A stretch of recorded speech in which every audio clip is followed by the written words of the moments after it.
You are listening to episode 126 of the Africana Woman podcast, Water Solutions with Lumbie Mlambo. My name is Chulu, your host. Let's go.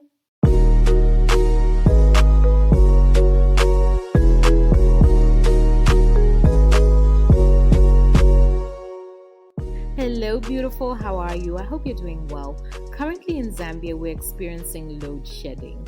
And if you're unfamiliar with the term, it means that our electrical power is rationed. So we are going through daily power cuts of up to 8 hours. And in some areas, it may be even more than that.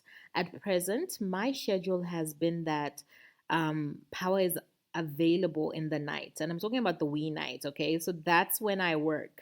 Now, let me tell you what a toll this is taking on me.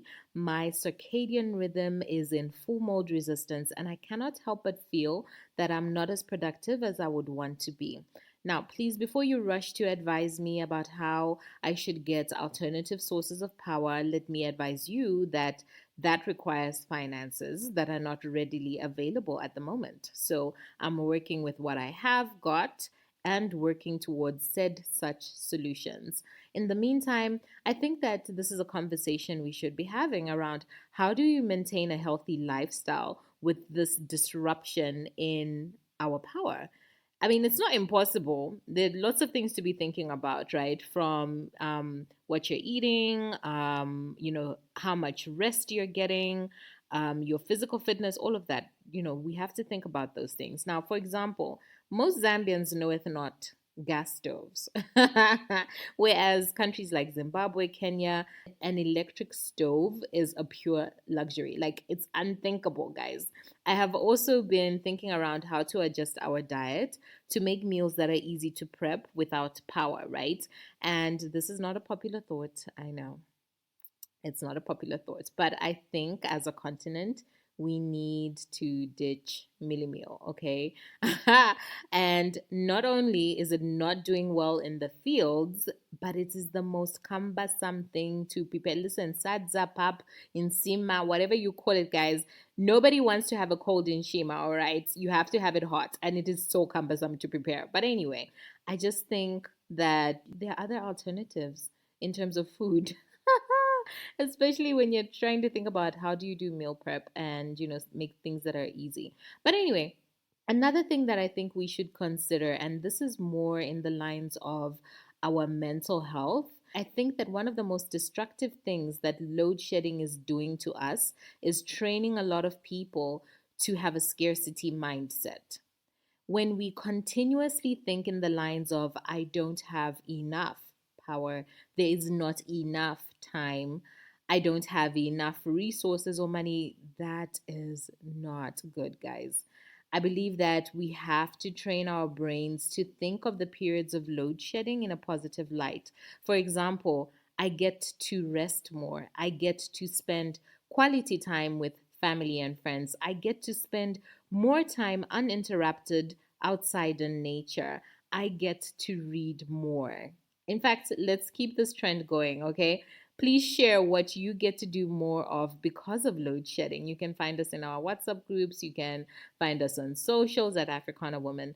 Now, it's weird and it feels counterintuitive, but it's vital that we treat it with gratitude so as we do not get sucked into a scarcity mindset.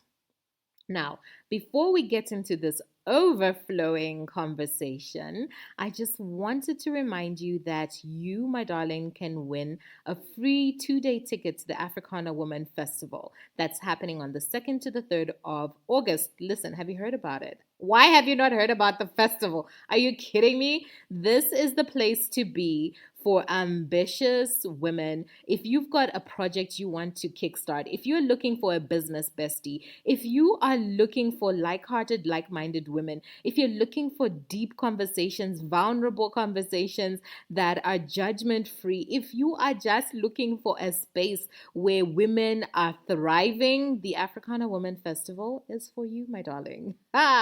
So you are most welcome to come, but guess what? You can even win a golden key. And this golden key unlocks free access to every single event for free, okay? And all you have to do is enter the giveaway. The deadline to enter is on the 15th of April. Find Africana Woman Festival on Instagram. So it's at Africana Woman Festival on Instagram, or find Africana Woman on LinkedIn, or the Africana Woman Festival event on Facebook. And all you have to do is find the giveaway post, read the instructions very carefully, and enter today. You can be that lucky winner. So, we're also accepting food, beverage, and farmers market vendor applications. The deadline is also the 15th of April. Get your application in. We're looking for brands that are selling healthy food options, guys. We're all about healthy living, okay? And I must say this, healthy does not mean boring. Absolutely not. Healthy is actually really, really fun and delicious. So I'm not looking for oil drenched foods, but please, we're looking for creativity. Today, we're talking to the water lady. Whew, guys, I can't even explain how this year has been so beautiful in terms of timing and just serendipity of things, right? In the book club, we reviewed Wangari Maathai's book on her birthday, the 1st of April. Like how we didn't even plan. And we're also reading Maya Angelou's book in her birthday month. So 4th of April is Maya Angelou Day on her birthday, and we are reading I Know Why the Cage Bird Sings, and it's just so serendipitous. I love it. So, even with this episode, when we recorded this, I had no idea that my country, Zambia, was entering into a drought, okay? And the devastation can be felt across the land, from the farmers' dry crops, which threatens food reserves, to the low water in the rivers that generate our hydroelectric power, and it is now crippling the country due to the 8 hours of load shedding. I cannot even begin to explain the effects of no power on the economy at large. So today we get to speak to the water lady herself, Lumbie Mlambo, who has been providing sustainable clean water solutions to communities in Zimbabwe and the USA since 2016. This is a brilliant case study of how water solutions can come from technology and collaborations. Lumbie herself is fascinating, and the work she does is beyond necessary at an increasingly alarming rate. This may surprise you. Their water solutions are not boreholes. I know you've been watching lots of videos about, oh, we're saving Africa and we're creating boreholes. No, no, no. That's not what they do. What do they do instead? You have to take a listen and consider what role you can play in providing sustainable water solutions in your own community. Enjoy.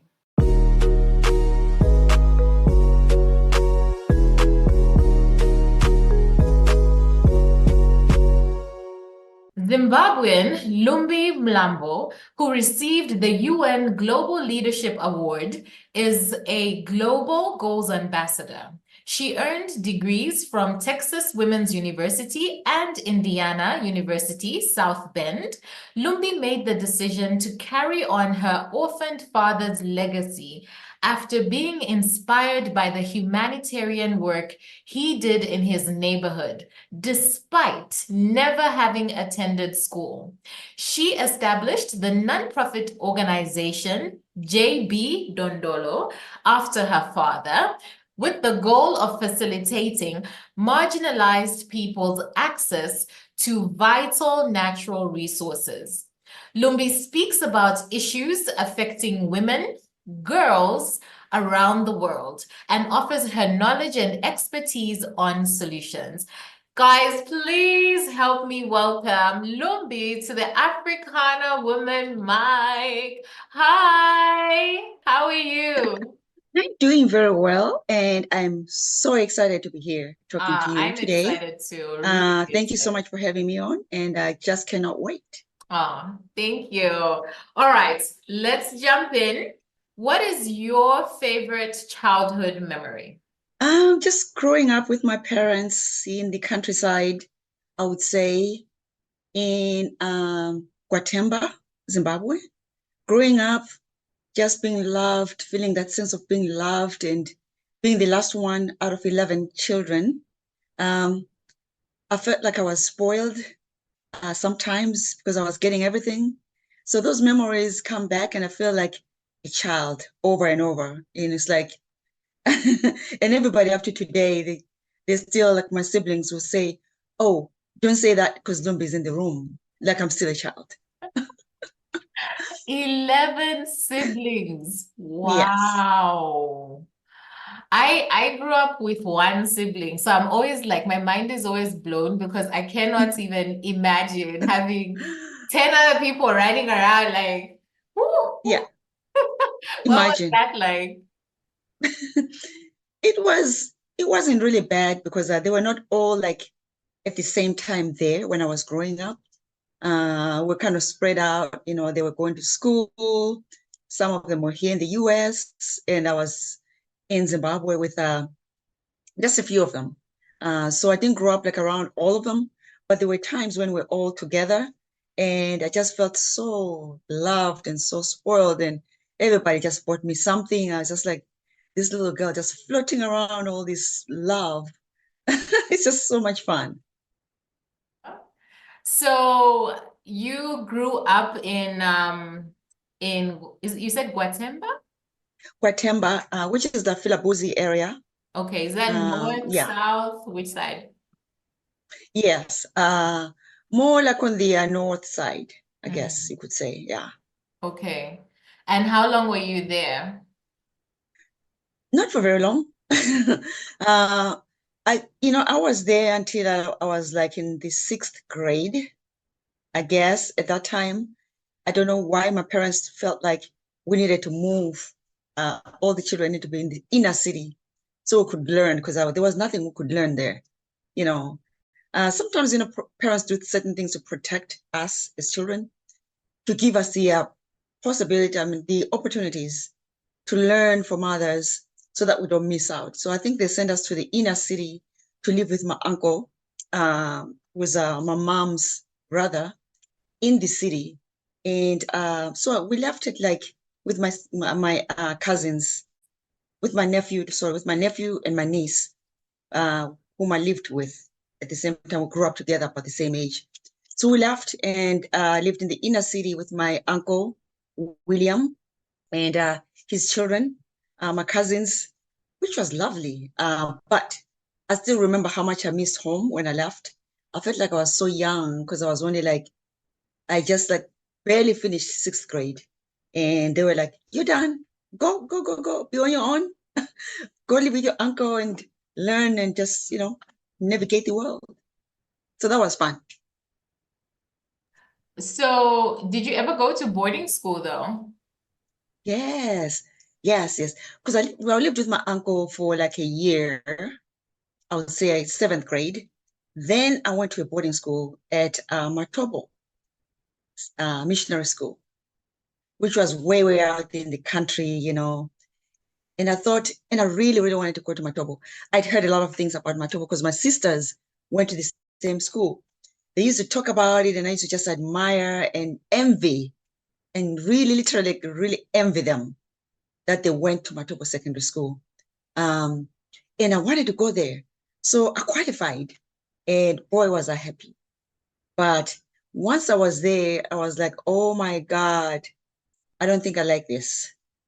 It was so different from what I imagined. It wasn't really how I imagined it. But I was there, so I just had to just bear it and just stay there until I finished. So I just stayed there, just went to school and finished. Oh, so what did you have in mind? Like when you were thinking boarding school, what was your vision? Um, I okay. I thought here's what I didn't envision. Let me put it this way. I did not envision, and this was after the war, after that whole war, we just got an independence in Zimbabwe. I did not envision washing, um, like taking showers out of buckets, cold showers, because there was no heating system. I did not envision that. I did not envision the living conditions that were like dilapidated. I did not envision that. And I did not envision the kind of food that we'll be eating every day, the beans over and over, just the nutrition part of it. I did not like that. I just felt like, I was out there. It was just different environment from what I did, imagined. That it was like, a different type of environment where people were just very happy and just everything was abundant. I did not imagine that I would have trouble finding resources, like minor resources, like things that women need in life, that I have to bring those from the inner city, you know, feminine products, bring them from the inner city because they were not available at Matobo Secondary School. Pretty much the basic necessities were just not there. It was not like readily available. So I did not imagine that. So that was kind of, ah, I don't know what to say. It was quite shocking to me to see that maybe when my sisters went before the war, things were better. It's possible that things were better. But after the war, things were not good at all. And I just happened to be there at that time. So, Yeah. You know what, though? That sounds very familiar to my experience of boarding school. And I went to mhm. boarding school in 1997, right? So I went to a Catholic girls' boarding school and, bathing out of buckets, cold water at 5 a.m. You're running to go to the pump to pump your cold Yeah, water. And then you're like, one water, one soap. The right. food, the beans every day, yeah, it sounds actually very, very familiar. So I'm not even sure if it's like there was that stark difference or that's just how they are, like across Yeah. different countries. Because that literally is Yeah. like my experience, like to the T. Right. Exactly, exactly. Do you know, I still have nightmares up to today. I don't know why. I I just tasted some of the things, the, you know, the wash area where women would wash, like as if it was like prison. To me, it felt like prison. I don't know. Like in a straight line, and it was always like nasty and very dirty, the floors, because people just washed. They didn't care about cleaning up, you know. And this is women, you know, and I just have nightmares, and even the toilets. So You know, don't be so much because now I'm thinking, because they would give us chores. There was nobody who was there to clean the school, right? yeah, So right. everybody was given designated an area where you had to clean. So I Mhm. was designated the toilets, I think Yeah. for at least 3 years. Whew. When I think about using public toilets, like you people don't even Mm, understand the trauma that I have. I cannot, like, even if it's like I'm in a hotel and then I'm like, okay, I have to use the toilet, like I have to psych myself up because I have seen things, guys. I have seen things in yes. public toilets. Gosh. Yeah. And then when I you know, go I to know bath, exactly. you can't bath like barefoot. You have to bath with slippers. And there's like Right. no way you're going to put your feet down. Woo! Please, I beg. That's what I'm talking about. That's what I'm talking about, how nasty it was. Because people would just wash, and this, you can imagine women just washing. These are girls, right? We're young. Period. So you can Wait. imagine, just imagine anything that you imagine right now, that's what was there. Mhm. So it just left this kind of feeling um, that was like, oh my gosh, why did I choose this this environment? But it was also a learning experience. I learned a lot. Um, that's where I really became like closer to like not I was not that I wasn't before, but I participated in that like the events such as like church events, singing in the choir, um, you know, revivals, church revivals, which actually, helped in a way to kind of, keep me grounded continued to keep me grounded, because where I came from, my family was they were very much Christians. And I went to church all the time. But I mean, I continued in that environment. So that was good for me in a way, even though the environments were not what I expected, there's always something good out of any bad Oh, yeah, situation. I don't care how absolutely. bad it is. Yeah. There's always something good that comes out of it. Yeah. Yeah. So you finish high school, then what happens? Then I came to the US. I just, came to the US. I almost came before I finished high school, but my parents thought I was too young. So they're like, nah, she's too young. Let's wait until I finish high school and then, go to the US. So I finished high school, came to the US, and went to college here in the US and did my computer science and mathematics major and graduated, and then started working in computer science, worked in Hold IT, up, sorry. hold up. Miss Lumbie, like, hold up. Like, what year is this? You're talking about, I went and did computer science and mathematics, and I'm like, that is probably something that wasn't like common around the time that you were doing it, was it? It's not that it wasn't common. It's, you know what? When you're young, you just don't know what you're taking. Yeah. Me, I was just taking anything. I didn't care because I loved math. I've always loved math, by the way. I didn't want to just go into computer science and not have math major. Whether I was going to use it or not, I just wanted to continue with mathematics. I just said this love of math. And it's crazy because I graduated, I decided to just graduate minor in mathematics, at least, and major in computer science.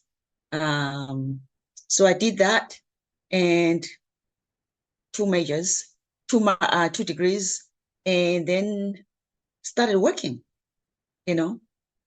worked for companies like JP Chase as a software engineer, and moved around just learning.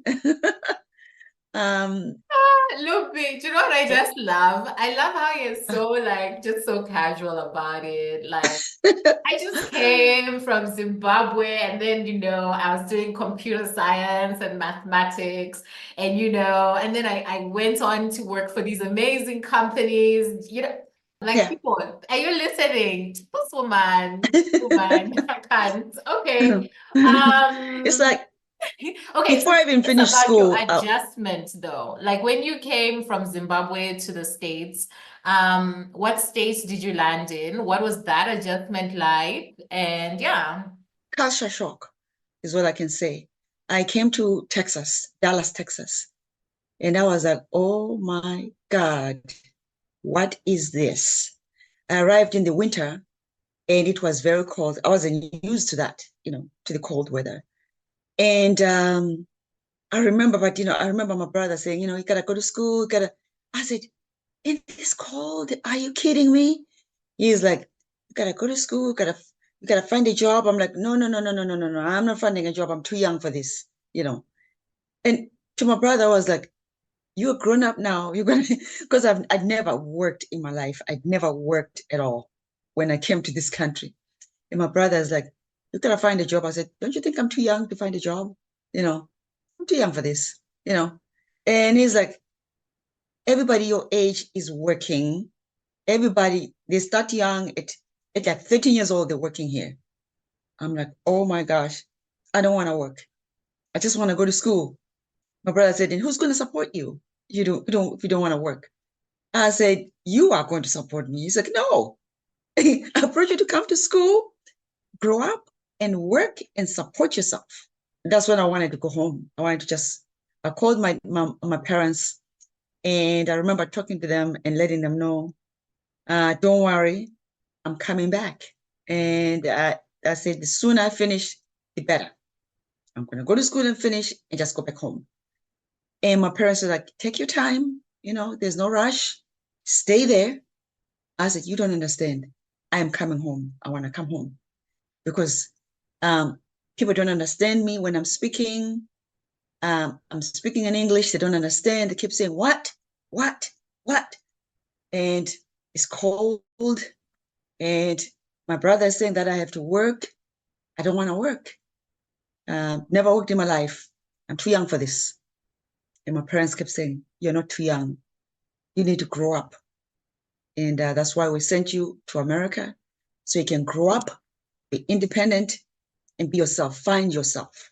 That's when things started clicking, because my brother did not wait. He was like, you're starting school. I did not even wait even a week to go to school. He's like, you're starting school right away. And you're going to start looking for a job. And I'm like, oh my gosh.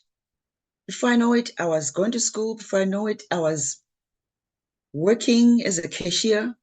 You know, he didn't care what kind of job I had. He's like, you're going to earn a living so you can provide for yourself, get an apartment for yourself, take care of yourself. I'm not used to Your this. I'm the brother last born was in the not family. playing. He was I not know. kidding. He said, And get me, I an was like, apartment. Oh my God. yeah. Because me, I was like, I'm the last born in the family. Shouldn't I just like be taken care of? Somebody, you're my brother, okay? You're the older one. And I need to be with somebody taking care of me, you know? I was used to that. My parents were taking care of me, and, you know, I wasn't doing as much, you know, growing up. But he was like, no, gotta grow up. So I did, went to work. Yeah. That's crazy. That's crazy. Well, I guess shout out to your brother because Yeah. he threw you in the deep end. Like first week, you're in school, you're finding a job, just like this. But Yep. definitely, because I went to school in Connecticut. Oh, I went to college there. And then I was also in the UK. But when you see like the differences of how you know I guess responsibility is given mhm. to the younger, to teenagers who are becoming young adults, getting jobs and things like that. And like when I went into college, they felt so the students, they were much younger than me, but they felt so Yeah. experienced, like experienced in the work that we were doing. They were just advanced, experienced. I'm like, but when did you do this? Because I know I went to school as well. You know what I mean? Yeah. So I'm always a person who I'm always telling people, or people who I know who've got young teenagers, like expose them a little, like find them something that they can do, something, a little job here and there. I've got a son, Right. and he's 16 this year. He just turned 16. Oh, um nice. and I think when was it, when he was 14, we went to see a friend of mine. She's a fashion designer. Mm. And then he's like, "Oh, I want to hang out at her studio." And I'm like, no, that's a workplace. You know what I mean? I said, what Yeah. you're going to do is you're going to email her, and then you're going to apply to be an intern. Okay? Right. So he's like 14 years old. Oh, maybe even younger. But anyway, so then I talked to her. I said, "Oh, Amara wants to come. Is it okay? Like, but he has to apply. You shouldn't just open the Mhm. door for him. Like, this is not like your place of business is not a playground. You know what I mean?" So he had Right. to figure out how to write an application letter. He found her email, wrote her an email and said, "Oh, I'd like to be an intern for this holiday, da da da." Mm. And he did the whole process. And Nice. then she treated it like a proper work environment. And then she said, "Okay, Hmm. fine." And I think they might have done an interview, like a call or something. And Oh, then he worked with her as an intern for one of these holidays. But I just feel like, giving your children those practical experiences is so valuable, right. instead of just like, when they go out after they finish university, that's when they're like, "Wait, how do I Yeah. apply for a job?" Exactly. You know, that's so valuable. And that's why I cherish this so much, that my parents sent me to America. Because I mean, if they had waited until I was grown up, I would have missed out on some opportunities. actually, more than anything, I wouldn't have been able to understand why I needed to be responsible, to take responsibility and just know that, it has to be me providing for myself. Nobody else is going to provide for me, So Yeah, it was just like, yeah. it allowed me to grow up in other ways. Otherwise, I'd have never grown up. Okay. So then what Yeah. happened? Because you are still in the States and you told your parents, I'm coming back. I'm coming back. Yeah, I said that, and they said, no, you stay over there. I was like, you don't want me to come back? Don't you miss me? They're like, yeah, we miss you, but we want you to stay there. And I was like, why is everybody saying that, for me to stay over here? Like they don't love me or something, They're like, we want you to be responsible, grow up and learn and take advantage of the opportunities, given to you. America is a great place, be like your sisters who have grown up. Look at your sisters, they went to America. Look at them now, where they are. And I started thinking about that. I'm like, yeah, I want to be like my sisters. Yeah, I want to be like yeah, they're doing that. Look at them. They're so independent. They're so successful. And then from there on, I took it seriously. I was like to my brother, yeah, I want to work and I want to have my own stuff. I want to have my own things, I just started being responsible.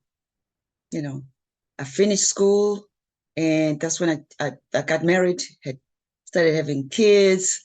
And, but I was, it wasn't until, I did go back to Zimbabwe because I was missing my family to visit.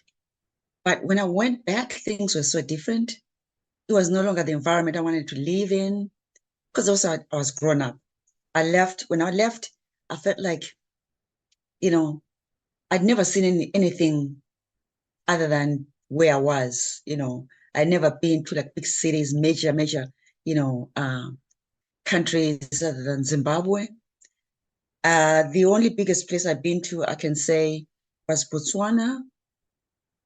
And then in Zimbabwe, I'd been to Harare, Rwanda, Bulawayo, and Guatemala. That was it. That was it. And so now imagine me coming to America. Things were so different and everything was just there. Accessibility of a lot of things. I was just like loving the fact that I was learning a lot and things that I didn't have access to, the knowledge that I didn't have access to, I was getting it. So it was like a revelation, And then I was starting to think now, imagine if in Zimbabwe they had this, how much they can do, how far women can go, how far girls can, and stuff like that. I started making the connection, and really loving the fact that I was here, to learn all these things and be able to make a difference. It wasn't until my father got sick. My father was a humanitarian. He was working in the communities, helping women and girls, everybody really. And he never went to school. He was an orphan. But he was educated by my mom just from being around my mom. So, but he had so much love for people, for families, communities, and so forth. So he was doing that. So when he was that sick, the only thing my father ever wanted was to help the women who were struggling with access to basic things. And he was working on those projects. And all he wanted us to do, his children to do, was to continue his work. He was like, I promised these women, can you please go finish my work? I promised. I don't want to let them down. That was his concern. And here was me thinking, can you imagine? Why would my father worry so much about other people and not worry about himself? He has so much love.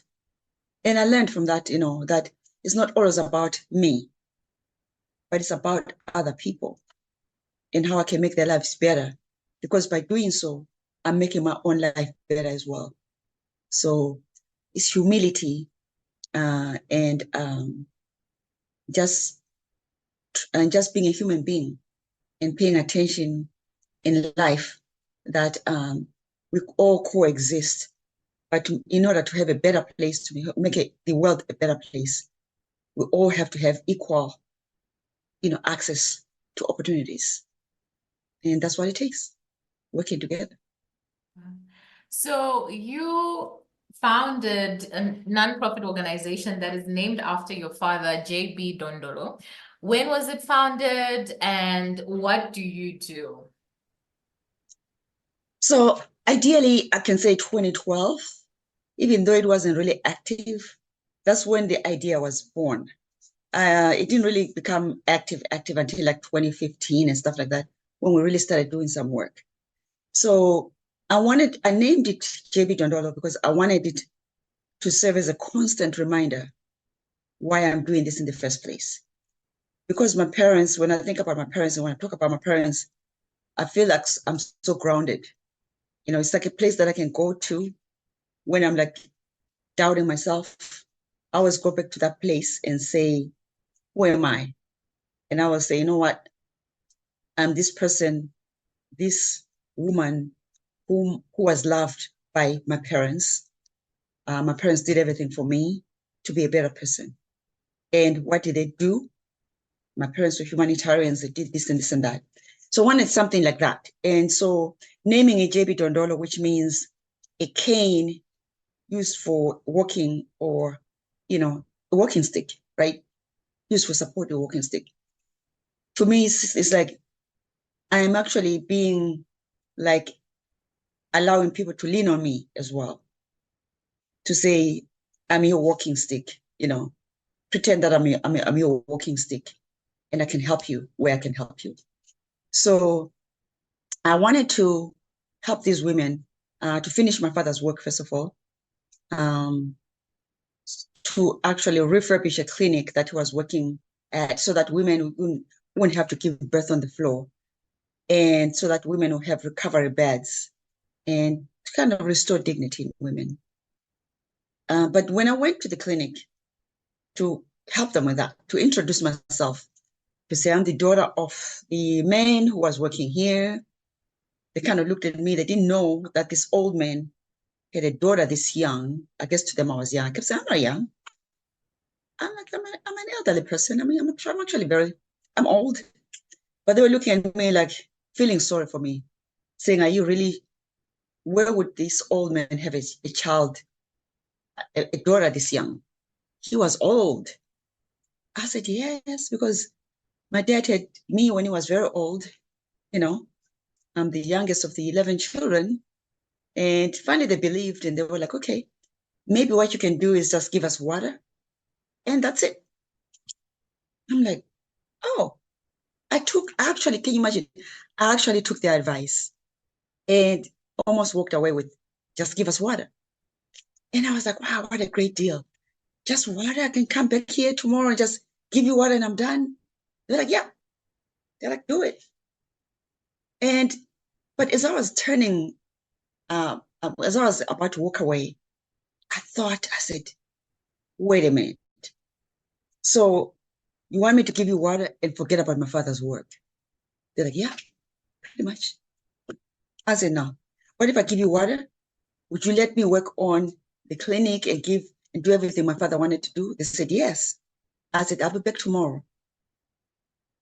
Do you know I was gone for years? I didn't know it was going to take me that long to provide water. I didn't know how hard it was going to be. It's not easy to provide water for any environment. I had to learn more about water, what it takes, work with the stakeholders. That also includes the cities, abide by the laws, the ordinances, and everything to make sure you're doing it right. I didn't know that. And I didn't have the money. It's expensive to provide water. Because it's not just like, oh, here's the water. It's in a glass. Here you go. It's not like that. It's the infrastructure, the people. The infrastructure includes the water systems themselves. Are you going to drill? And if you're going to drill, where? And when you drill, there's going to be water. Do you need like a land surveyor? Do you need geologists? Do you need science and technology institutions to work with, partner with? Do you need to test the water, the quality of water?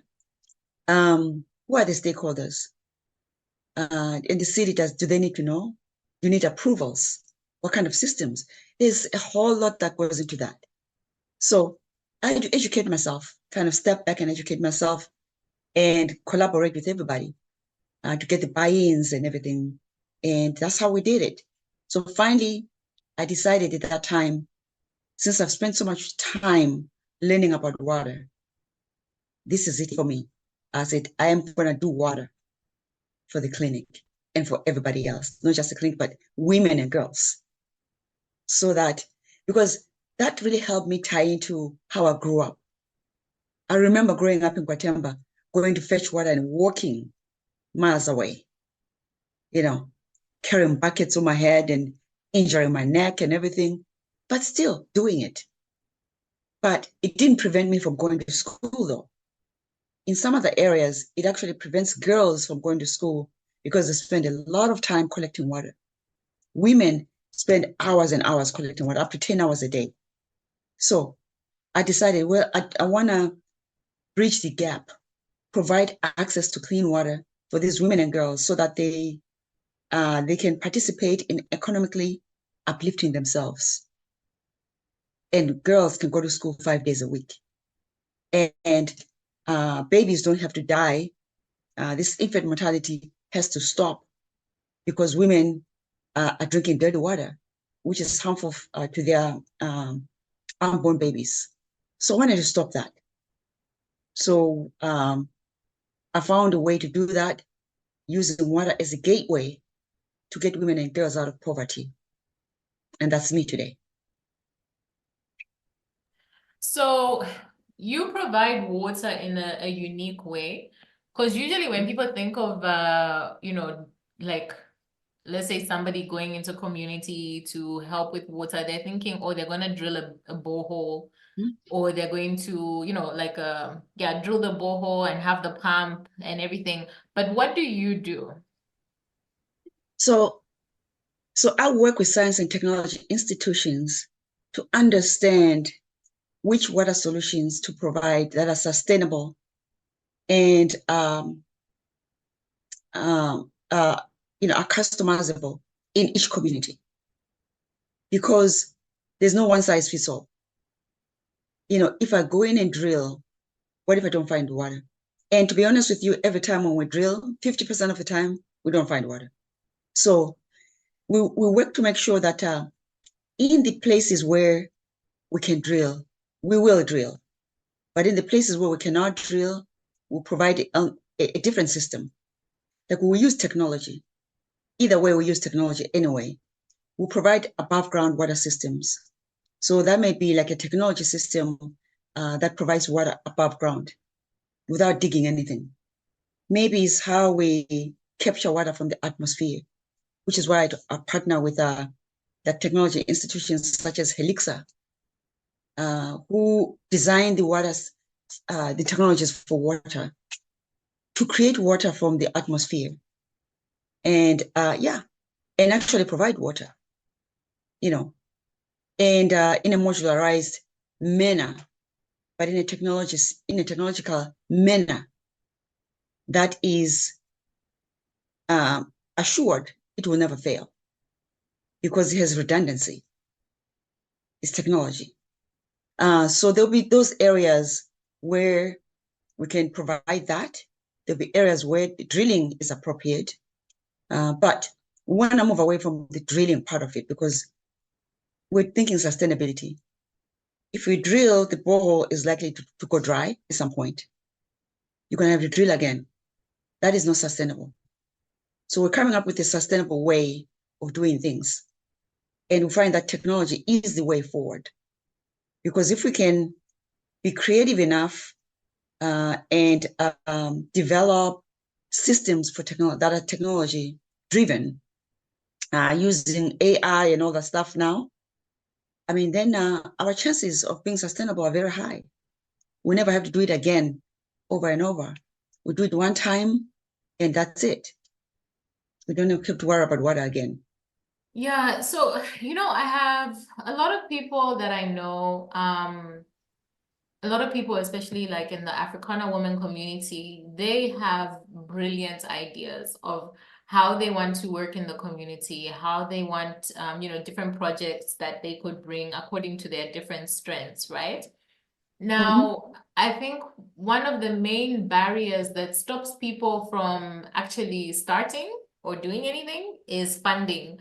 So, Yes, in terms of funding, what were your solutions? How do you find the funds to do these projects? campaigns. I'm always campaigning for funding.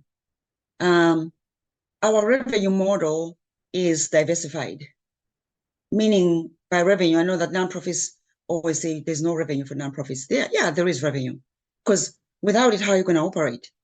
Revenue is what you're getting in, coming in, what you're going to have remaining to sustain yourself. So you gotta have revenue.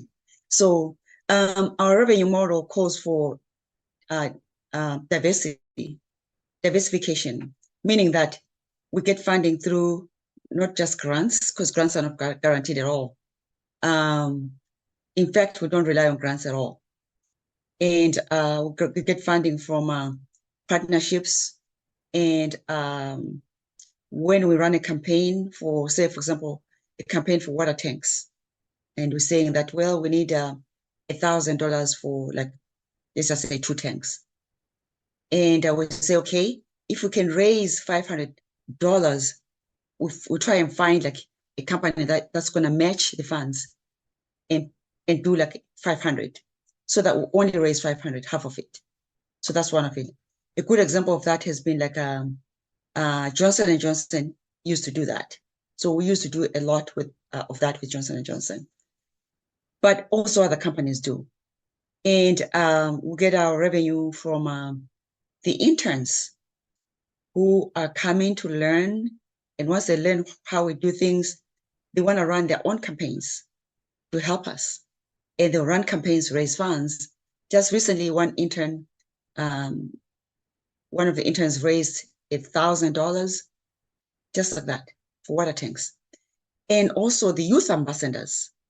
We have our youth ambassadors who champion the initiatives for JB Dondolo, who spread the word about what we do and everything. And guess what? Not long ago, we had youth ambassadors raised $3,000, to drill a borehole. Yeah. So things like that. We get also, like, from subscriptions. People subscribe on a monthly basis, sometimes on a yearly basis or quarterly basis. And from that, we end up having enough, for a water system. But pretty much we have even like galas, like end of year gala, where we have like auction items, auction paintings that are done by interns. They will paint items that we can auction for to raise funds. So our interns will value our interns a lot, because they do a lot of stuff that helps us, our organization, sustain itself. So there's so many ways, there's a ton of things. And also from storytelling, like right now, sharing all this stuff, and who knows who's going to see it. I may be hired to speak, but by hiring, I mean that they're going to donate to JB Dondolo, and I'm going to speak. You know what I'm saying? So if they donate to JB Dondolo, then that's also funds for JB Dondolo. And I get to speak and share our impact about JB Dondolo, how we're doing it, how we're uplifting women. And in doing so, I uplift more women in that space. I connect with more people. I connect with someone who may donate. So yeah, that's how we raise funds. I think you had to do a lot of learning. Yes. I think, when you're saying it, like, okay, I went back and then I had to learn about water, but there's so many different things that are involved, especially when you have that nonprofit organization. Of course, there's the work that you're doing, the work that you're championing, but then there's also the business side of it, as much as people don't like to talk about it in regards to a nonprofit, but it does have that business element in terms of, money coming in, and how do you make sure the money is coming in? Because I think a lot of times just hearing the words nonprofit, people just feel like, okay, it's always donation, donation, donation. And they don't actually ever think about, that sustainability as well. So in as much as you are looking for solutions that are sustainable for the communities that you're working in, you also have to have a sustainable organization and have a structure around that, right? And I Yes. think that's the missing piece in when people think about, I want to run a nonprofit. And I'm like, it's not as fabulous as just, oh, let me just wake up and run a nonprofit, Yeah. So wow, I commend you. Thank you. Yeah. A lot of people don't think of it that way. They always think, oh, it's just a nonprofit, just donations. It's like you have to expand your mind, learn and continue learning about ways you can raise funds. Don't just wait for grants. Grants, I don't even count on grants at all. I don't. Yes, we do get grants throughout the year, but I don't really wait on grants at all. Talk to me about the impact. So you started in the community that you started with the hospital, right? Yes. But where else have you worked? Has it just been Zimbabwe? Like where have you worked? Okay, so actually we're international. I'm so happy to say that. We are registered in 2 places. We're registered in Zimbabwe, Bulawayo, Zimbabwe. We're also registered in the US. So we have done a lot of impact. Let me start with Africa. In Zimbabwe, it's not just the hospital, by the way. It's not just also the schools, the 2 schools that we've helped of 500 people. In Nyamandlovu, Igosi, we helped over 20,000 people because we installed a filtration system at a clinic that services 20,000 plus people now.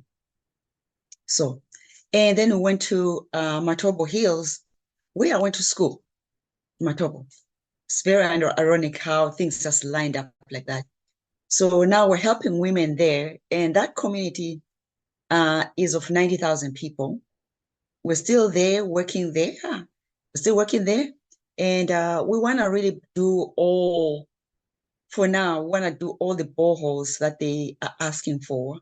However, 50% of the time, we've not been able to find water when we drill because the place is so rocky, so dry. So we want to, in 2024, we are looking to implement a technology, water technology systems in Matobo Hills, above ground where we don't drill at all, the modularized water technology systems with Helixa technology, so that we can see how many people we can help. That's going to be a game changer right there. It's going to be huge, a game changer. So that's the impact. And also, all over Africa, we also have something called the Music for Water, where we always seek for a song that is international, by the way, participated internationally. People submit their songs. We're actually giving a one-time distribution, music distribution with GMIR, Grand Mountain International Records. As of, we stopped doing that as of last year. They were getting their songs distributed globally, internationally. So we actually, we're in all the countries. The impact that we made was in all the countries with our humanitarian song. Imagine how much a song can touch people and change how people live and how people react, and how people treat water, and how they, care about their environment and how they manage water resources and stuff like that. So that song we played throughout the year over and over, the songs that we find, and we make them our background music over and over, and it encourages people to change their behaviors. So that's one of them. But also in the US, we've impacted in the US, similar cases in the Navajo Nation. We have the Navajo Nation during COVID. Their situation was that, like 11 people live in one room. Houses made of one room. 11 people during COVID were living in one room. We gave them, sanitizers that last for like 8 hours a day, at least so that they could, sanitize themselves. And that was one of them. And then in Skid Row, with the 10,000 people who are unhoused population, we've been in Skid Row now for 3 years, helping the people in Skid Row with feminine products, and sanitization and stuff like that. We continue doing that. And I mean, we've distributed feminine products, 32,000 feminine products in the US alone, just to women and girls. So it's not much, but we've done that. We continue to work in so many cities where there's no water. New Jersey, Newark, New Jersey is one of them. Texas, during the floods and all that stuff, we've helped a lot. So yeah, so it is. Yeah. Lumbi, I've got so many questions, but anyhow, we have to be winding down. But listen, when you think of your dad, JB, and he's just looking at this water lady, his baby girl, what do you think he would say? I think he would say, well done. Well done. He would say, I'm so glad you listened when I said, please go help the women. I made a promise. I want to keep my promise. And you kept my promise. I think we'll say that. And my mom will probably say, you listen to me to not worry about what people say about you, because you are beautiful the way you are, and you don't have to measure yourself or compete with anyone. You're beautiful the way you are. Just listen to your inner self and do what Lumbie says. Yeah, I love it. So in the Africana woman community, we have a saying, which is know your roots, grow your purpose. And I've got 4 questions for you, just so we wind down. Just say whatever comes to mind, whatever you think of, okay? So the first question, what are you rooted to?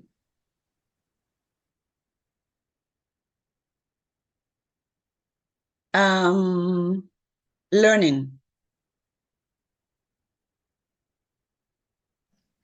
What are your favorite ways to nourish your mind, your body, and your soul? Laughter.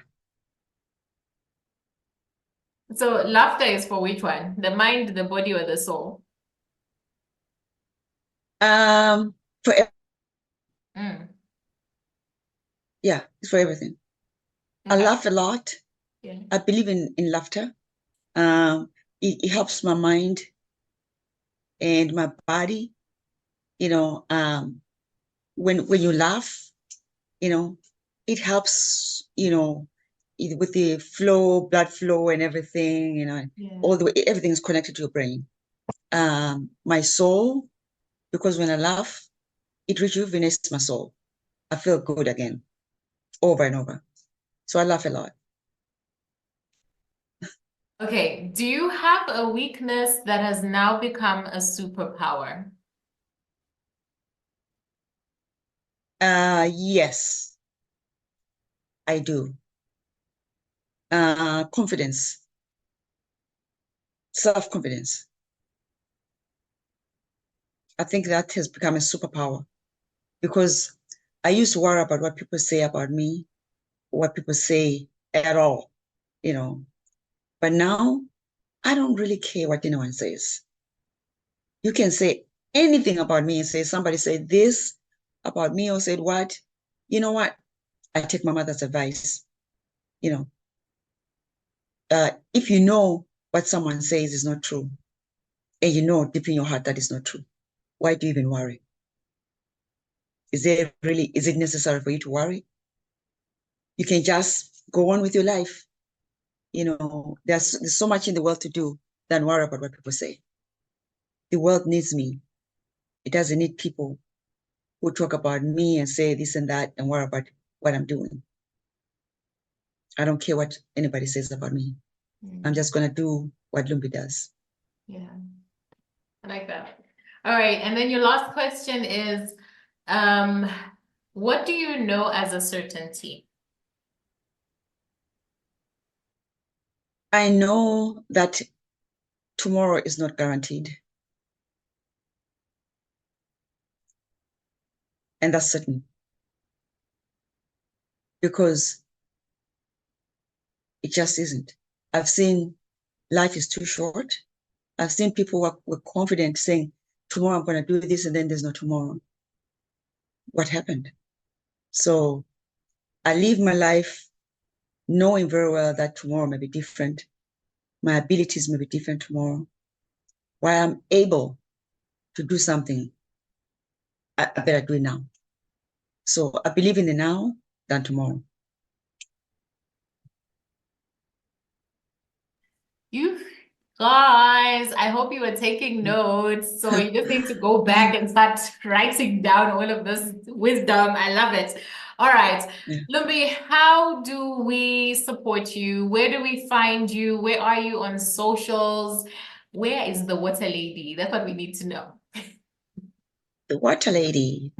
You can follow me on social media at Lumbie Mlambo, what a difficult name, or you can just go to JB Dondolo, jbdondolo.org, and you can donate to support us. You can also subscribe and to support us with our sustainability cause, so that we can always, so that we're able to always provide for women and girls water, access to water, so they can have better life. So yes. Thank you so much. Thank you. No, the pleasure is all mine. Trust me. Thank you. Thank you so much. I have enjoyed this conversation. Yes. I really do appreciate your time. We have a bit of a time difference, guys, and today the internet was just doing the most. But we got it done, and I'm very pleased. Yes. All right. Thank you so much. Thank you so much for having me on here. I really appreciate it more than you know. And I cannot wait to promote this and promote you, whatever you do. I cannot wait. Thank you.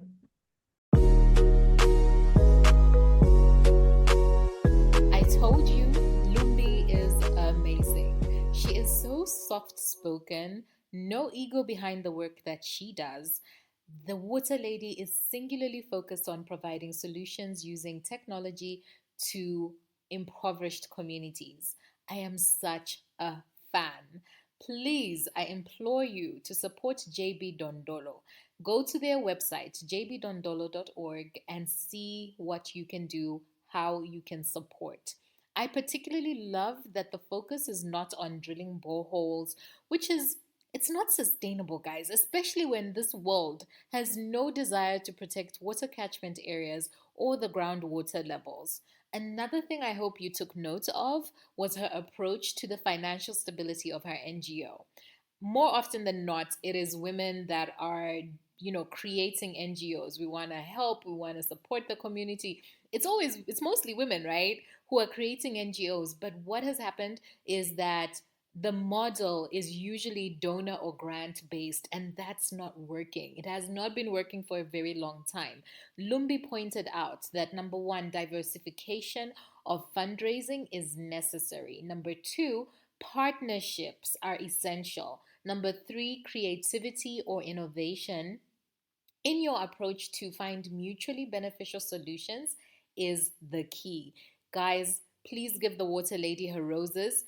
find Lumbie on Facebook or on Instagram or LinkedIn at Lumbie Mlambo and say thank you. Tell her you heard her on the Africana Woman podcast and let her know what you learned. I already said it. Support JB Dondolo because the work they do cuts across all sectors and communities. Let me tell you, we're going to need this work very, very soon. We need it right now, in fact. Anyway, we want to keep the conversation going. Let's meet in the book club, the visionaries, socials, and talk about what solutions are available to us. Because whether we like it or not, guys, our way of living must change. In fact, it has already changed, it's shifted. And one more thing that I would add is that we need to shift the belief that no electrical power is a direct indicator of poverty. That's not true. We're just going into a new normal of being and we have to adapt, okay?